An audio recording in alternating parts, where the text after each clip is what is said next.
the excitement of exploration, fear of the unknown, temptation of romance, and plenty of moments where things did not go according to plan. Today, Victoria and I share our experiences getting comfortable with being uncomfortable and what it's truly like to solo travel internationally as women. But this episode isn't about the flights or itineraries. It's about what happens when you've spent years orbiting someone else's world and finally find your way back into your own.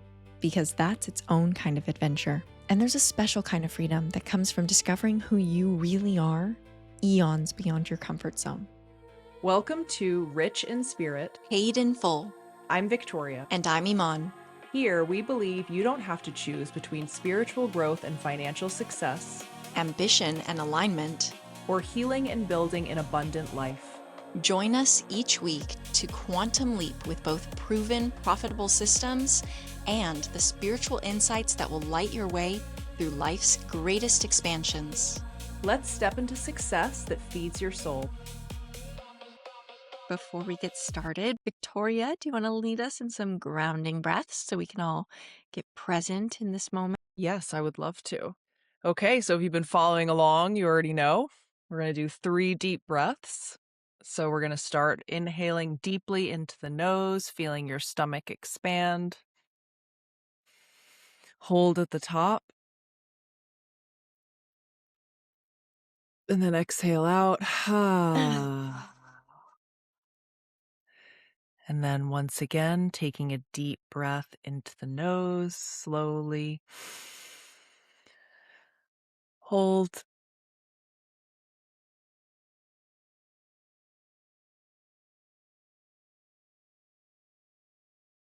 Sigh it out with an exhale. And then deepest breath of the day, taking in a deep breath into the nose, holding at the top, sucking in a little bit more air if you can.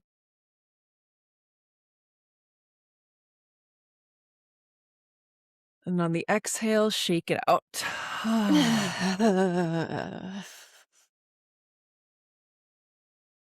Shake them titties if you got them. Shake them Feels even if you good. don't got them. Even if you don't got it. I mean, I don't really, but we're trying. We're doing what we can. Oh, goodness. It's funny. When I was a kid, I used to have a really hard time breathing. And I think it's because I was always like clenching my abs, like sucking my stomach in and clenching my abs. And part of it was probably anxiety, and part of it was wanting to look thin and just always being aware of a belly area. But I had a really hard time breathing, and I could not breathe into my diaphragm.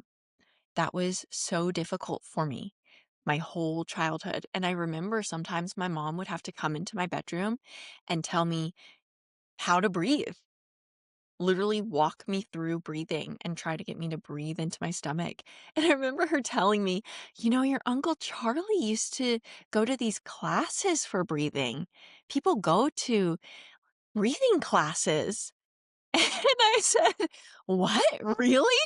And I remember thinking that was so crazy. People go to breathing classes? Breathing classes? What the heck is that? My uncle was like the black sheep of the family. What kind of weird, offbeat, hippie things are my Uncle Charlie doing? Yeah. Here we are, breathwork classes galore. That is so funny. He was just ahead of the curve. Yeah. Go Uncle Charlie. We love Uncle Charlie. Yeah. Yeah. That's crazy because I can so relate to that. I don't know if I told you this, but I used to like stop breathing when I was little. And my dad would have to come and get me out of my bed and like hold me up outside so that I could get in a full deep breath. Yeah, Wow. I had my first panic attack. That's what the doctor called it, anxiety attack, when I was like under 2 years old. I stopped breathing. Oh my God, Yeah. under 2? I was like 15 months and I turned blue. I mean, I always make the joke that like I was meant to be a genius, but then that happened. So who knows what happened to my brain? But yeah, it's like, oh, why do I have ADHD? But they took me to the doctor. They were, like, obviously freaking out, and the doctor was like, "It's an anxiety thing." I didn't know 2-year-olds could get anxiety, panic attacks. Me neither. I mean, it was the '90s, so who knows if Who maybe they knows? just couldn't figure out what it was, but that's so interesting we both had that, and something that people have come to me about in class that it sounds similar to what you're describing, and I experienced this too, is this I mean, I'm sure it's anxiety related, but it's this inability to take a deep breath. It's like you can't get your breath or you're, like, really Yeah. thinking about something and you stop breathing. That used to happen to me all the time. It doesn't really happen Mm. anymore. Did you have that Mm. experience where it was like you would just stop and be like, "Oh my god, I haven't taken a breath?" That's true. I do remember as I started to become aware of breathing a little bit later, maybe after Yeah. college, there were moments where I would realize, hold on a sec, I haven't breathed in a long time. Yeah. And maybe even my partner, maybe one of my boyfriends was like, "You're not breathing." Like, would notice that for me. Yeah. But thank God I'm better at it now, hopefully, Yeah. at least attempting. Yes. So funny, like your younger self was saying, "A breathing class? That's crazy." But Now I you need love it. going near breathwork classes. Yeah, and I definitely do much better at letting my abs or stomach be more loose, not just always clenched and tight and hold Yeah. so much there, but breathing, letting it relax. Yeah. This, other woman I follow who is also a breathwork facilitator, and she was a dancer and an actor, performer, singer, and she said that that used to be a thing for her. She couldn't relax her stomach. She was constantly, like, posing and just wanted to keep her stomach tight and never really could just, like, relax and let her stomach just be, and that Yeah. was something that breathwork helped her with, so Mm. yes. Yummy. So you have some exciting stories to share. Yes, that's right. I just got back from a lovely trip. As some people probably know, I'm living in Japan right now. I'm living in a place called Miyazaki, which is on the southernmost main island of Kyushu, and it's gorgeous and wonderful. But I had Golden Week for some traveling. And initially, when I planned my vacation, so there's a couple things that were interesting about this trip. One, it was my first real solo trip, at least that I can remember. I may have gone on small solo trips here and there when I was in college and etc. throughout my life. But at least recently, for at least a couple of years, this was my first real solo trip unless you count the cat. He came with me. So solo plus cat.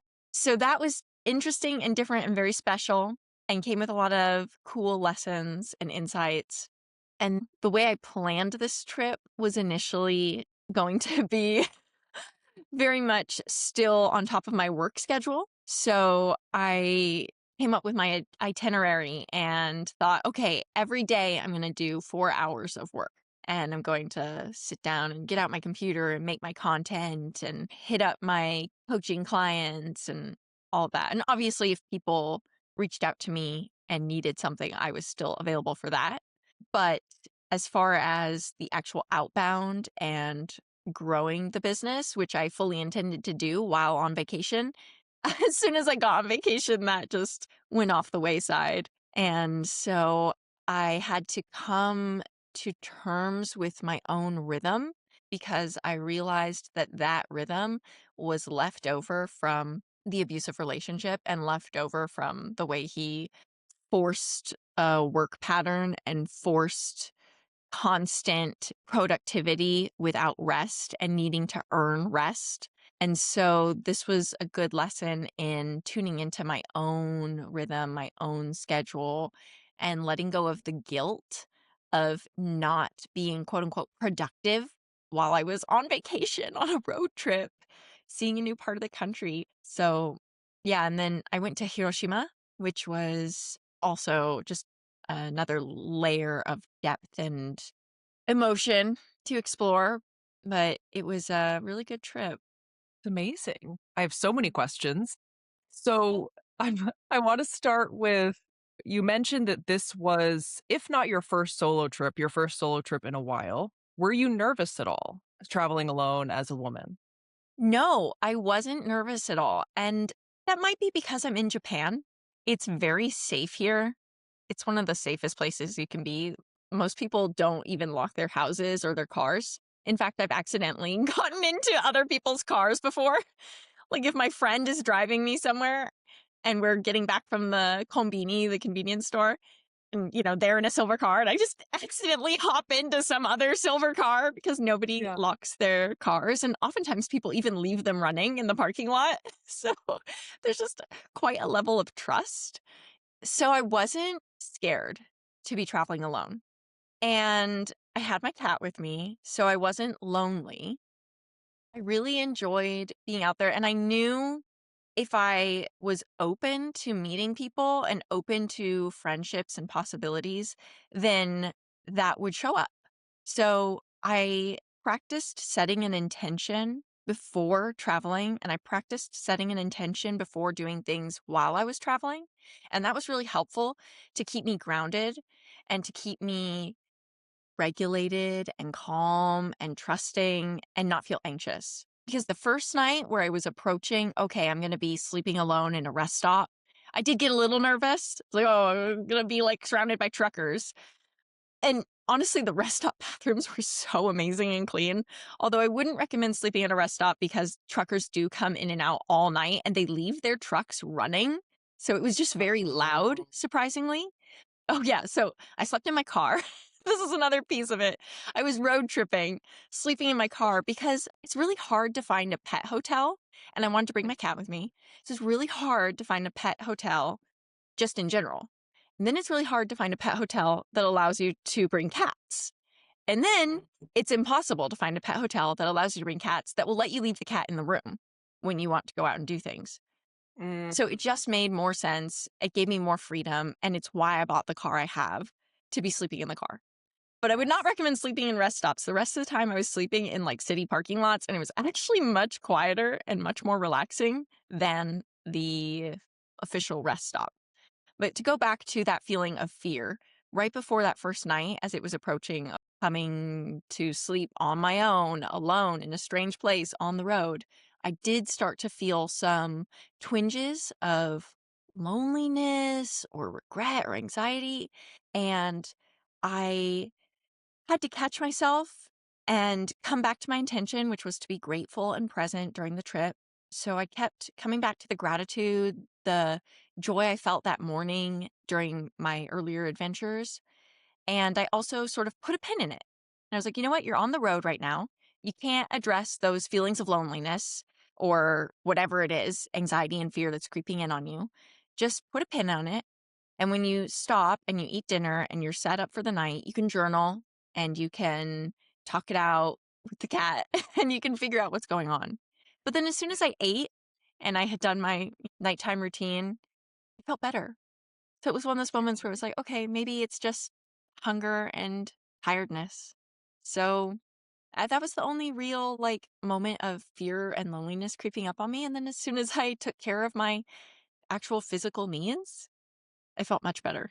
Yeah, that's such an important point because I think sometimes our body, our parts of ourselves, inner child, whatever term you resonate with, just wants to be acknowledged instead of like, oh, I can't believe I'm feeling this way, or like diving into that feeling and letting it consume you. It's just 'cause did such a beautiful job of observing it and acknowledging it and taking care of yourself. Thank you. It seems that there's this universal collective anxiety around meeting people, meeting friends, meeting people out, meeting people when you're alone. There's seems to be a heightened level of social anxiety. And I know you met some pretty amazing people on your trip, and you said you were setting intentions. So how did you approach that to being open to meeting new people? So when I was planning the trip, I was looking up all sorts of things to do in the town and where to go to dinner. And I ended up finding this restaurant that was like kind of a fancy restaurant. I really wanted to go. The reviews were just so amazing online. People said it was so awesome and you had to go and locals went here. So I went ahead and booked myself dinner reservation for one at this fancy restaurant. And I was a little bit nervous about that, but then I saw this TikTok about some girl, perfect timing, thank you, universe, perfect timing, just talking about how she loves to go to bars by herself. And she was saying that you have to be okay with a good amount of awkward staring at the wall alone. But if you can get over that and you can just be open and be willing to see where the night takes you, then it is really fun and you do meet really good people. And I am a social butterfly. I like people. I love life. I love being out there. I'm also the person that needs to recharge and have alone time.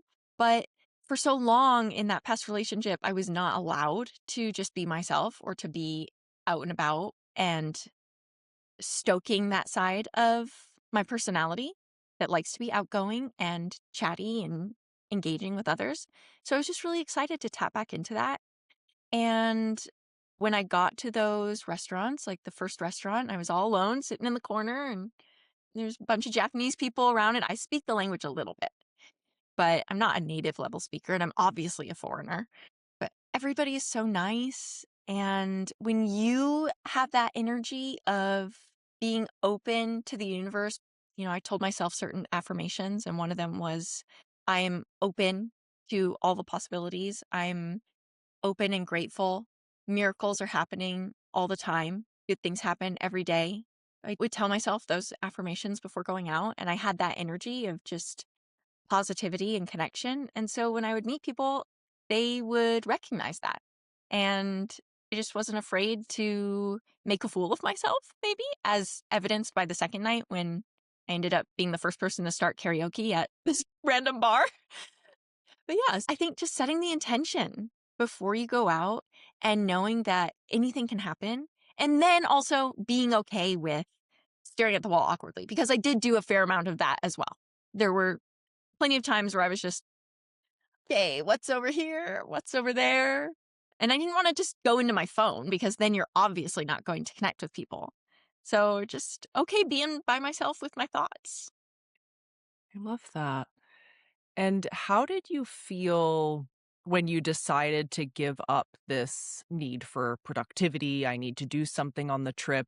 Did that kind of linger throughout, or was it very easy for you once you got to your destination to just kind of be like, nope, I'm going to enjoy myself? It was more on the easier side because my old style of traveling was like that. Mm. So this was familiar to me from years past. That's why I said it was like tapping back into my own rhythm. Of course, there were still some residual feelings of the guilt and the control from the abuse, but I was able to recognize that's what it was. And also, on a practical level, I was just too exhausted to do any work. There was no way. Even though I had scheduled those times in, I would either be running behind and then that time I needed for setting up the car or planning the next move or getting ready or, a million other things, or I needed a nap. So my body just physically could not focus on working. And I understood that and accepted how I was feeling and didn't try to push it. And so allowing yourself to rest and have fun and go with the flow, how did that impact you in the moment and also when you got back from your vacation? Did you feel like a renewed sense of energy?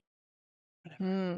What I noticed was this may not exactly answer your question, but what I noticed was in previous vacations with my partner, I was always so eager to get back to the routine.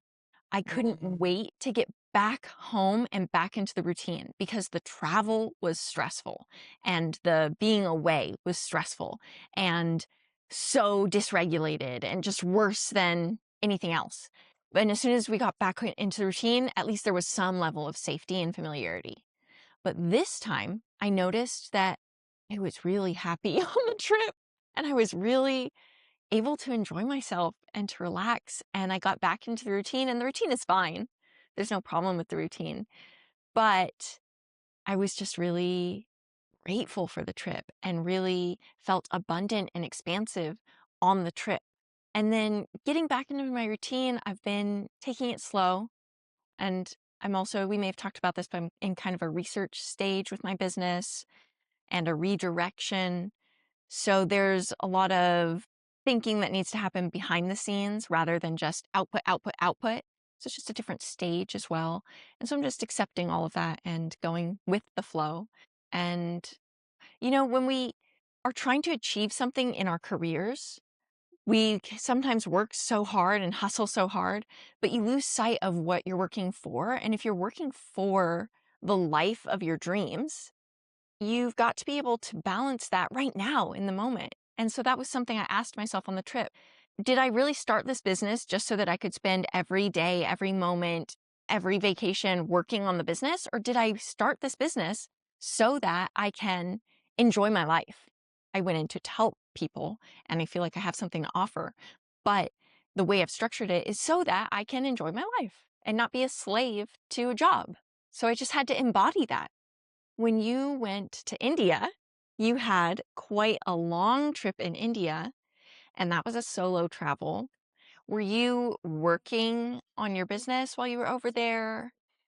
So I was in India for 5 weeks and I went there alone, but I did meet up with people when I was there. I was alone for a lot of the trip, but I was also with people for a lot. It was kind of 50-50, and I didn't know any of the people except for one person. So it was a lot of people that he had connected me with that I was just meeting for the first time in India, and they were so hospitable and it was an incredible experience. But I was teaching breath work in schools to children and adults when I was there, but I didn't really do much work with my business. No, I had some writing side jobs at the time and I would do those, just get them done for the deadline. But overall, I wanted to be in the moment. But I hear what you're saying about, especially because it was such a long trip, I was trying to have a routine at certain points and come Mm. back to some type of control and something familiar, but I learned that that just wasn't possible for most of the trip, and I had to let that go, and I had many deaths and rebirths on that trip. It was a lot of surrender, a lot of tears, but also by far one of the most incredible experiences of my life. So I highly recommend solo travel to everyone, especially women. It is life changing. You can like do anything if you can do that. I truly believe. Yeah. But speaking of ups and downs, you had one particular mishap that I feel like you handled like an absolute ball. Yeah. So my last night in Hiroshima, I went out and I thought, okay, I'm just going to take myself to this nice bar. Well, first I got the town's signature dish, okonomiyaki, that they make with soba noodles instead of Osaka style, which is with rice. So big okonomiyaki dinner that I stood in line for an hour for. But it was a recommendation from the people I had met the night before. They're like, no, no, don't go to the place you're planning on going. That's all tourists. You have to go to this one. So went there, then took myself out to this nice little bar, this like cocktail bar, and had a few drinks there. And then thought, okay, there's this international bar. And to be honest, usually I try and hang out with locals when I'm traveling. But I thought, you know what? Let's give it a go. Let's hang out with some English speakers. And I just really liked the vibe on their Instagram page when I was looking up, all the things to do. So I was like, I'm going to try this. So I went there. I thought, okay, I'll have a few drinks, talk to people, and then go back to my cat.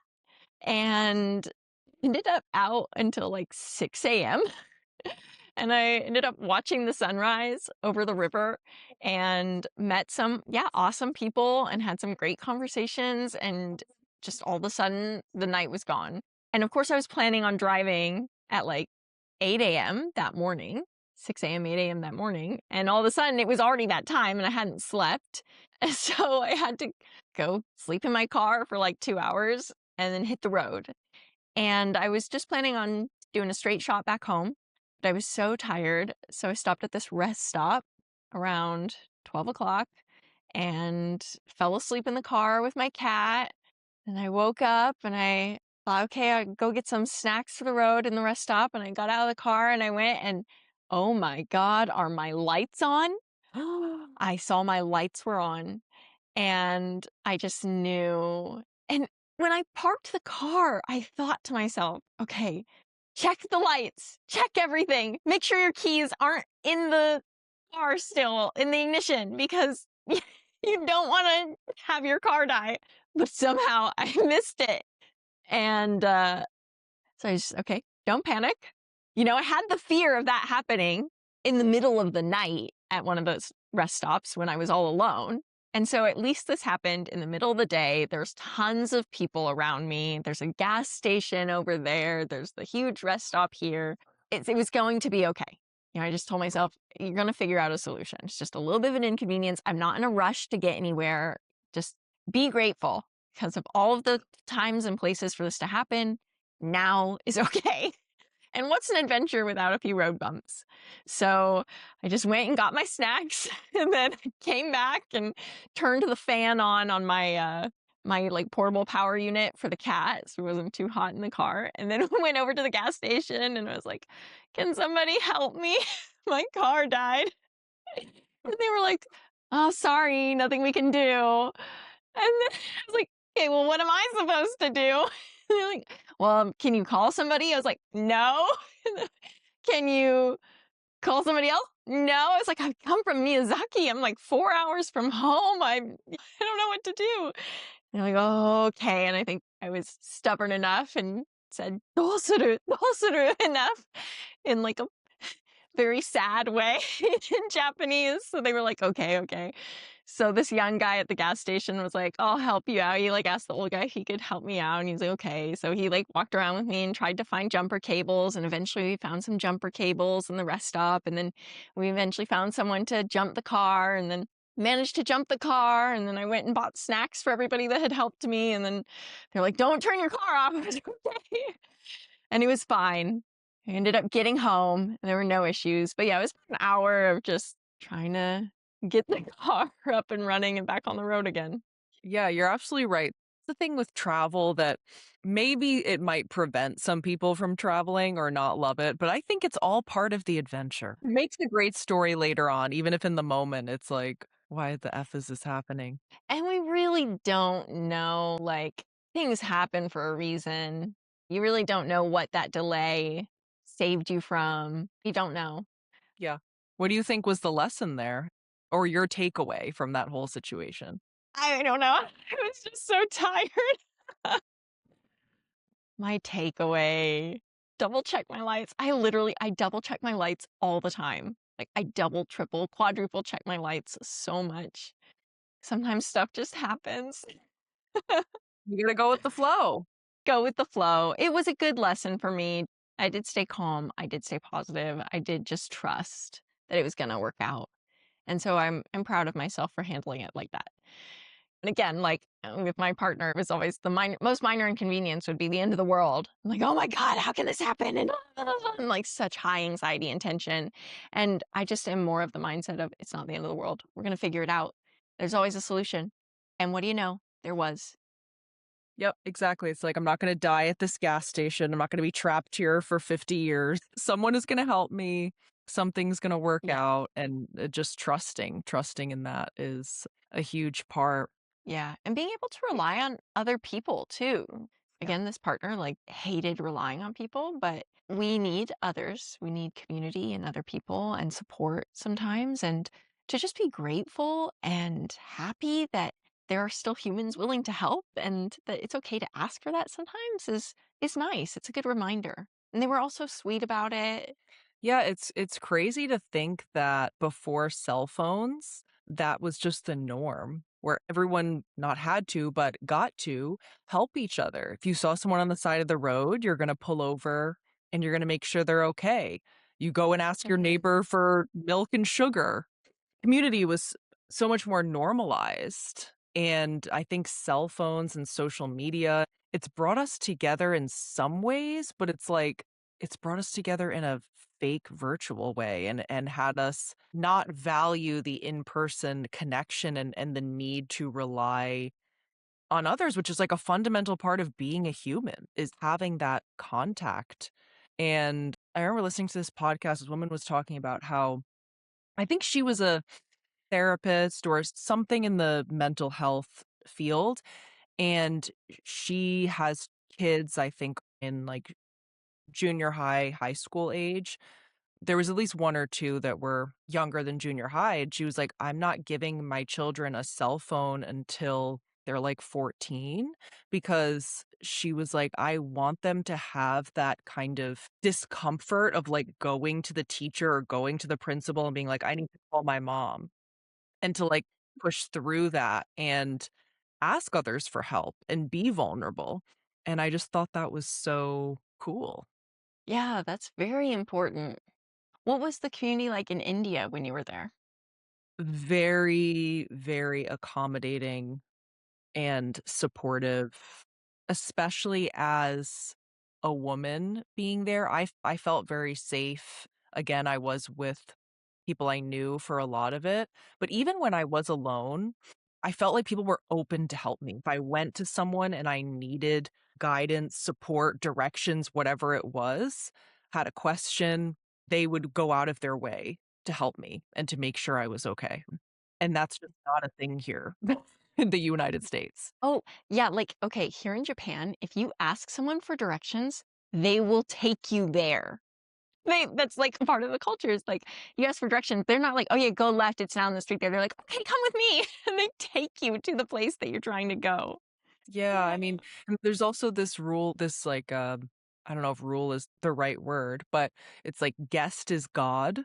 So they treat their guests Mm, so well. They really want to give their people, their country this great reputation. They're so mhm. hospitable, like I was saying earlier, and there's pros and cons to all of it. But I've Yeah. heard that in so many other countries from people who visit here, and they're like, "Yeah, no one would help me," or if you had come to my country and been with my family, then we would have you stay at our house and, like, welcome you in and blah, blah, and here it's kinda like, "Why are you talking to me?" Do you prefer that in Japan, how it is there? I mean, I do love the community. I'm in a really small town and it's been very different from, the last couple of years where LA and New York. But yeah, like all the grandmas look out for you. People bring food by.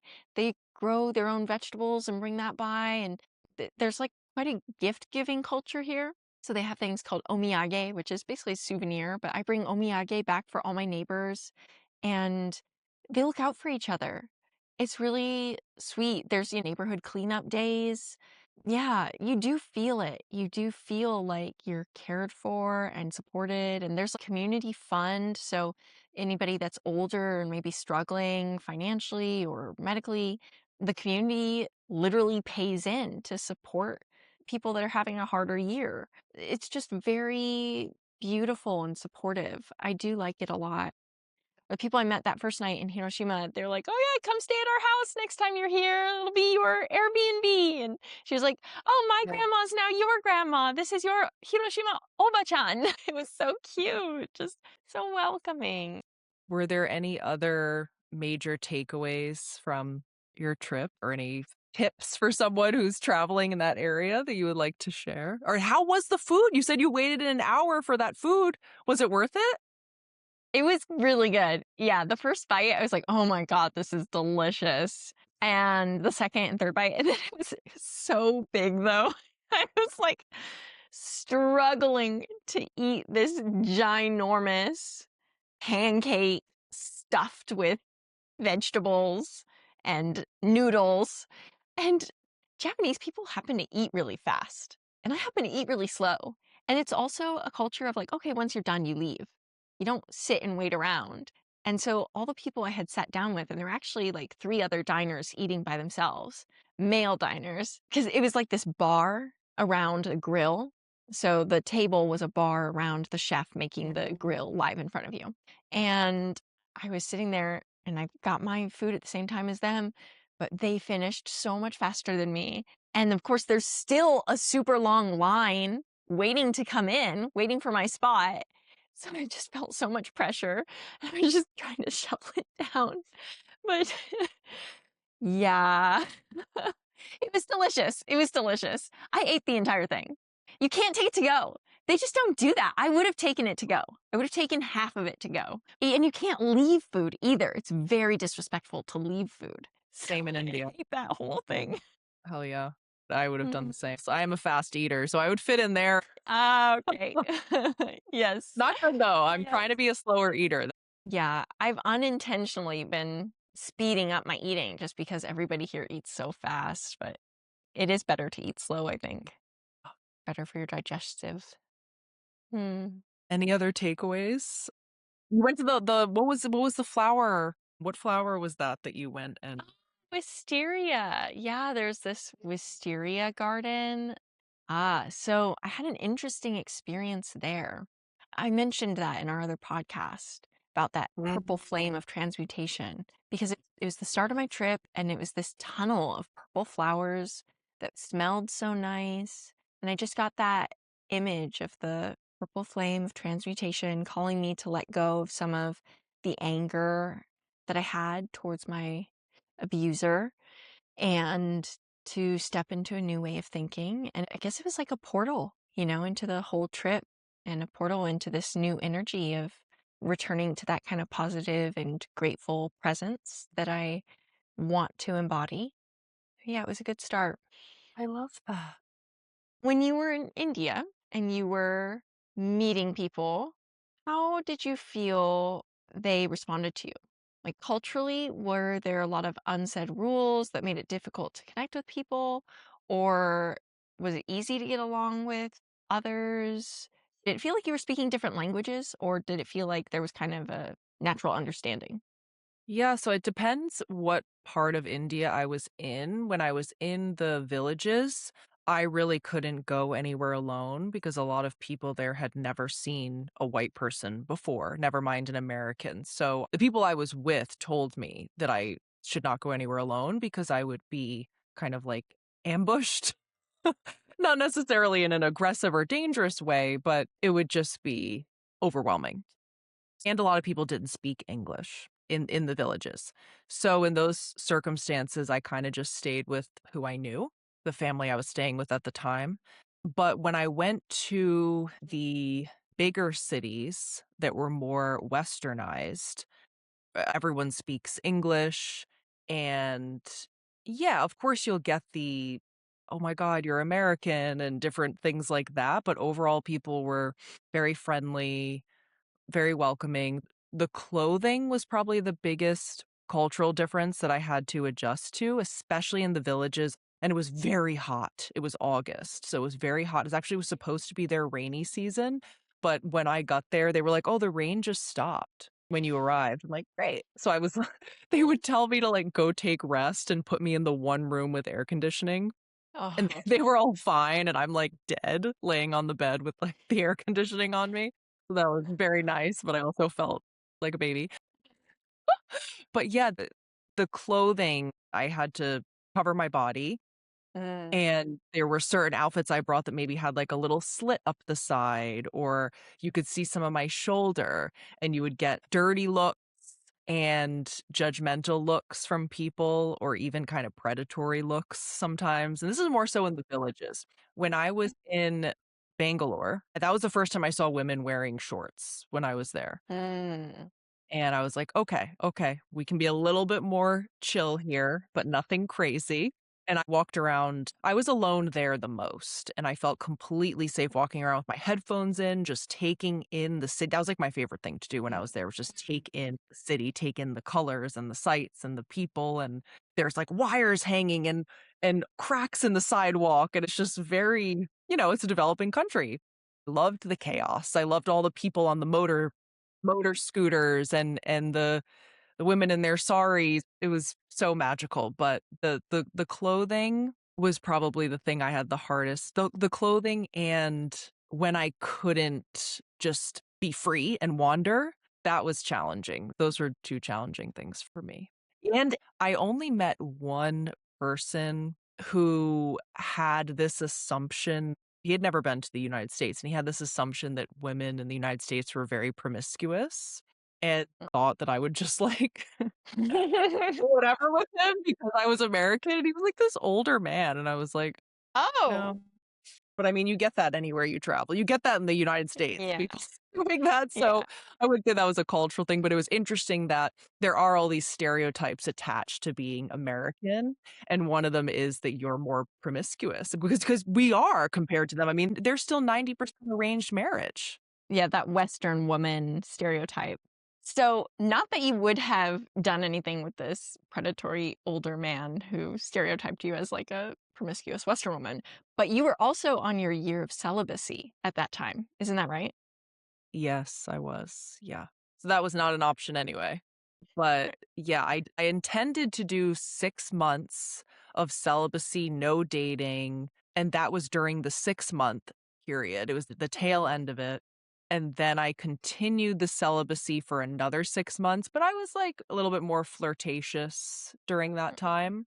But, yeah, so I was very much not engaging with men, and I think that was so important for me on that trip in particular, because I think if I did that in the past, a solo trip, I would have latched on to, like, the first guy who gave me attention and been kinda like, "Help me."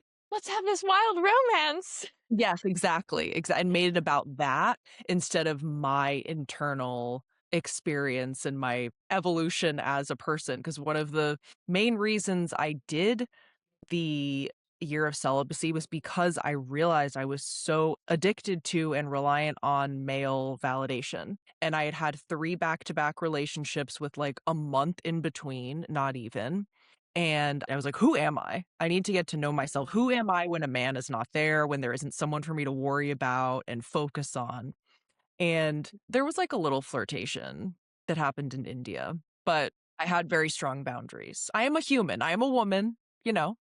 There's gonna be some Yeah. flirtation, some traveling, whatever. Yes. Yeah, so you had strong boundaries, you felt secure in your boundaries, but you weren't totally like, "Oh, I'm not gonna talk to anybody at all." Right, exactly. So, that was good, that was necessary. How is it there in terms of dating, promiscuity, marriage, arranged marriage? What is it like in Japan? Yeah, so again, it's gonna be different in the countryside versus the city, right? In Tokyo, you're gonna get everything, and people are gonna dress however, and they dress pretty wild. But in the countryside and where I'm living, they're way more conservative. And I had to adjust my style as well because you can get a reputation easily. And yeah, we shouldn't care what people think, but also we want to be a good neighbor. And people can obviously tell who's a tourist. Like leggings are not a thing here. Leggings, yoga pants, not a thing. So it is very conservative. Now, I'm not dating here, so I don't really know dating culture, and it's also different as a foreigner. I've heard that there are some Japanese people who will date a foreigner just to be like, "Well, I slept with a foreigner." And yeah, maybe they think like foreigners are easy. But again, I'm not in that world. And what I do know about Japanese marriages, and I don't want to like generalize, but I've heard that there's quite a problem with cheating. And so I've actually seen like in the cities billboards of private investigators saying that they'll track down your spouse's mistress. And in Japan, if you get divorced because of cheating, you can be compensated financially for that. And actually, the mistress, the person that they cheated on you with, could be the mister, I guess, as well, is also liable. If you can prove that they knew that your partner was married when they had this affair, then you can sue them. So it's quite a big problem, but they also have some legal repercussions. That is crazy. That's a conversation for a different time. I think it is, but, like, I think we need to elaborate Yeah. on that in a later episode, but that is interesting because Lou and I were just talking about how America is notorious for being the place that just sues people over everything, and that not a lot of or I didn't know if there were any other countries that were similar in that way, but it sounds like Japan might have some suing things that they do, at least in this category. I don't know if they sue over everything, but they do over some relationship things. They definitely do for that. Unfortunately, it's an issue everywhere, but I kinda love that that's a thing where you can be compensated. Yeah. Yeah. There's a threat. Yeah. Somebody holding you accountable somewhere. But for me, I mean, on this trip, so we talked about this a little bit personally, but I did have sort of a connection with somebody, and I'm on my own celibacy journey right now, which I'm happy to be on.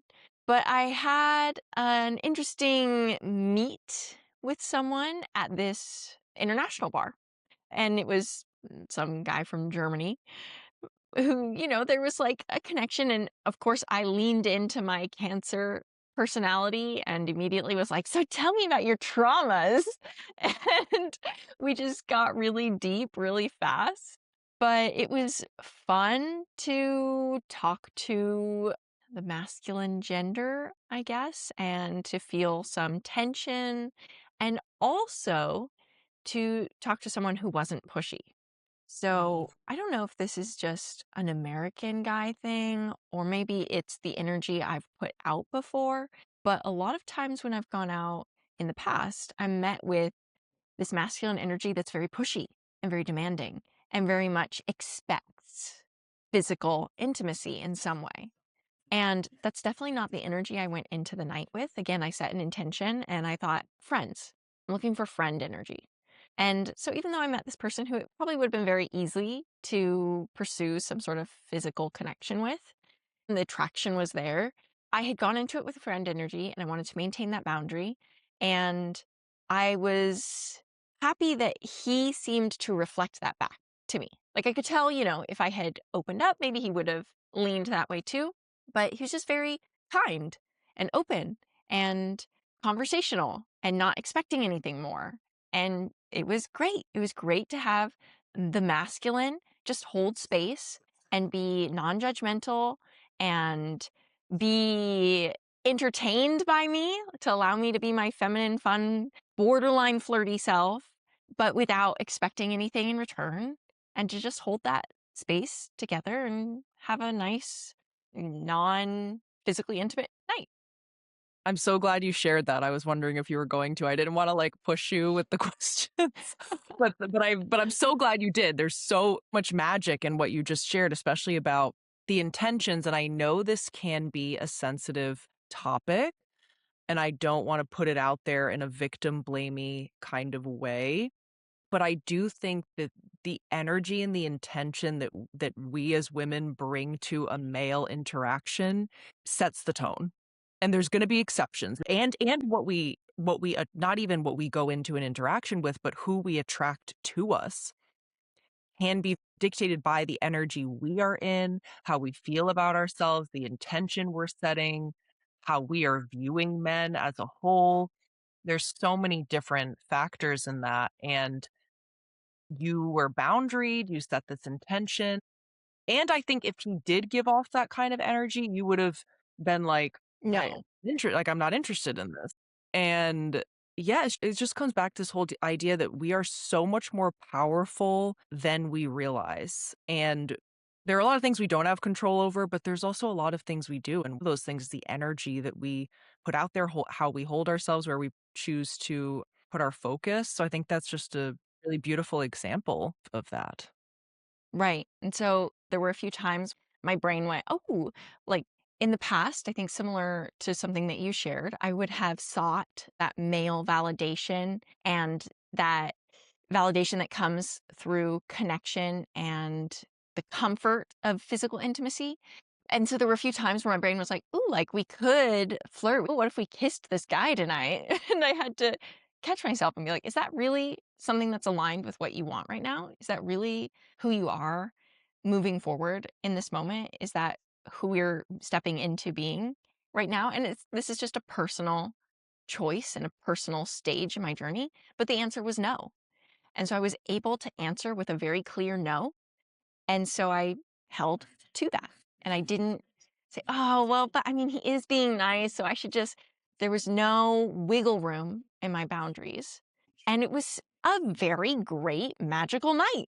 I didn't need anything more than just hanging out and conversing together. And ended up watching the sunrise over the river at 6 a.m. I spent the entire night with this guy and nothing physical happened. And it was magical and it was fun and it was great. And I felt comfortable in my boundaries and I felt good about saying no and sticking to what I had set out for myself. So that was a new step for me. That was a new evolution for me, which I'm happy to have experienced. And like you were saying, that's your personal choice of where you are right now. And everyone is on their own journey and at a different point with this. And I know for me personally, I had to experience the opposite to get to where I am now. So if you're listening to this and you're maybe in a place that we were in however many years ago, Yeah. that is totally Absolutely no okay. judgment. No, no judgment at all. It's just different stages. Yes. And maybe that's not even a stage that's in your path or evolution. You might not ever hit that stage because you're going to hit a different stage that I'm not hitting. So there's a million different journeys. But for me, it was just about recognizing what I wanted and what I didn't want, and then sticking to what I had committed to. There anything else you'd like to share from your trip? Hmm. Oh, I had another question for you. So, what makes you say solo travel is so essential for women?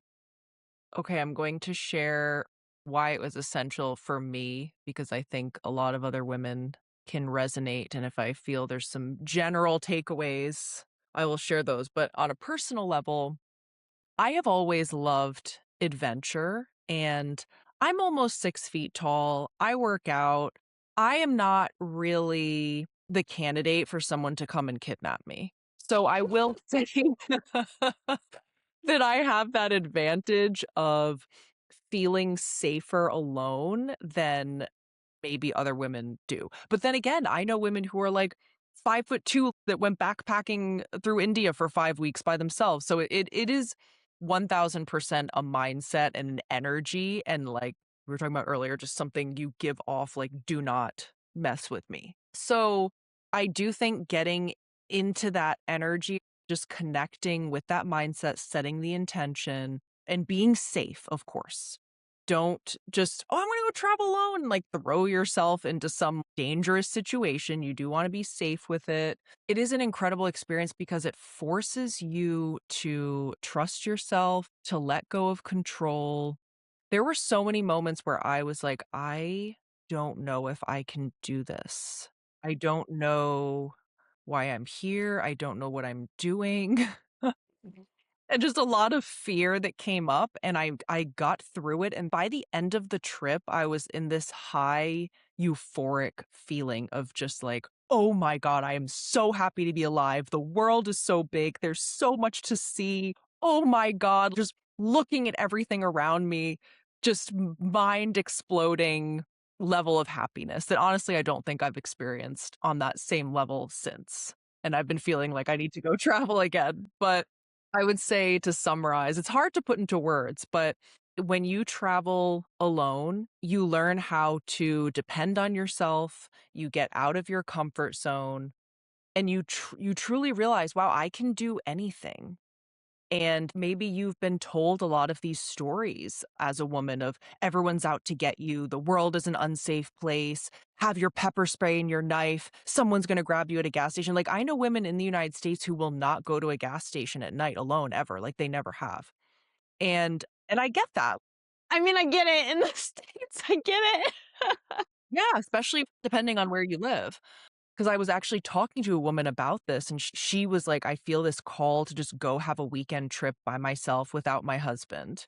But she had this fear about getting gas by herself, and I get it, and I think that if you're getting that call or you're curious about it in any way, even if you're so scared I thought I was gonna die when I was going to India. I literally said bye. I mean, I'm very dramatic, but I said bye to my family and friends as if I was going to die.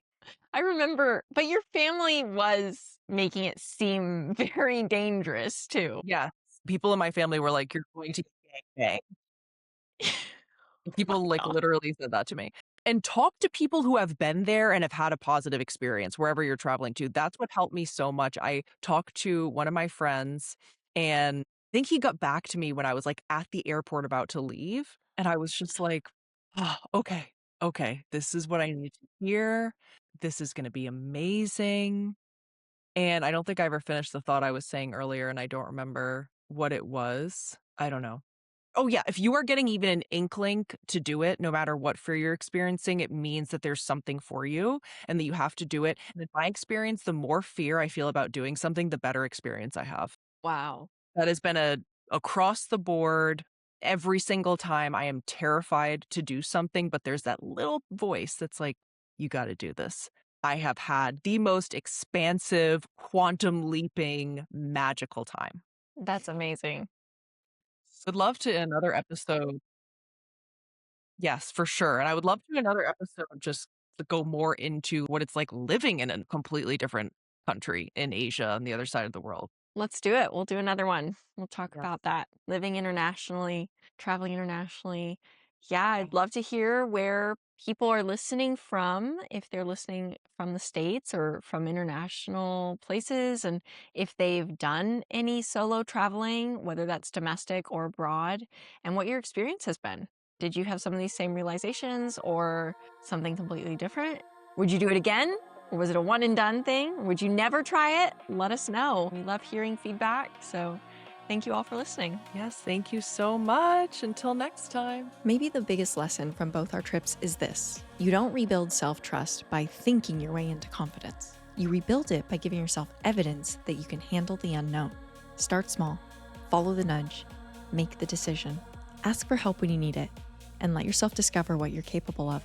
If this episode gave you a little more courage to choose yourself, make sure to subscribe for more conversations about healing, building beyond trauma, self-trust, intuition, and creating a life that you're excited to wake up to. And connect with us on Instagram. If you're looking for support as you flee from your comfort zone into a life that feels more like you. We'll be back next week.